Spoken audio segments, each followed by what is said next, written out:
ബാറോസ് എന്ന ചിത്രത്തിൻ്റെ official release തീയതി, ഒഫീഷ്യൽ OTT സാറ്റലൈറ്റ് അപ്ഡേഷനാണ് ഇന്നൊരു വീഡിയോ ഭാഗത്ത്. വീഡിയോയിലേക്ക് വരുമ്പോൾ വീഡിയോ ലൈക്ക് ചെയ്യുക, ചാനൽ സബ്സ്ക്രൈബ് ചെയ്യുക. ഡിസംബർ മാസം ധാരാളം ചിത്രങ്ങൾ OTT റിലീസ് ചെയ്യുന്നുണ്ട്. ചാനൽ ഭാഗം പരിശോധിച്ചാൽ നിങ്ങൾക്ക് കാണാം. മോഹൻലാൽ നായകനായെത്തി മോഹൻലാൽ സംവിധാനം ചെയ്യുന്ന ചിത്രമാണ് ബാറോസ്. എല്ലാ സിനിമാ പ്രേമികളും ഒരേപോലെയാണ് ബാറോസ് എന്ന ചിത്രത്തിൻ്റെ ഓരോ അപ്ഡേഷനും അറിയാൻ വേണ്ടി കാത്തിരിക്കുന്നത്. ചിത്രത്തിൻ്റെ ഒഫീഷ്യൽ ട്രെയിലറിനും ടീസറിനും ഒക്കെ അതിഗംഭീരമായ പോസിറ്റീവ് റെസ്പോൺസ് ആയിരുന്നു സ്വന്തമാക്കാൻ വേണ്ടി സാധിച്ചിട്ടുണ്ടായിരുന്നത്. ബാറോസ് എന്ന ചിത്രം ഈ വരുന്ന ഡിസംബർ 25 ക്രിസ്മസ് സ്പെഷ്യലായി തിയേറ്ററുകളിൽ എത്തുമെന്ന് ഒഫീഷ്യലായി കൺഫേം ആക്കിയിട്ടുണ്ട്. അങ്ങനെ കാത്തിരിപ്പിനൊടുവിൽ ബാറോസ് എന്ന ചിത്രത്തിൻ്റെ ഒഫീഷ്യൽ റിലീസ് തീയതി ഇപ്പോൾ പുറത്തുവന്നിരിക്കുകയാണ്. ചിത്രം വരുന്ന ഡിസംബർ 25 റിലീസ് ചെയ്യുക.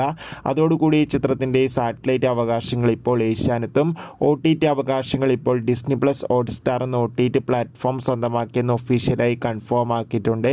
കാത്തിരിക്കാം കൂടുതൽ അപ്ഡേഷൻ അറിയാൻ വേണ്ടി. ബൈ.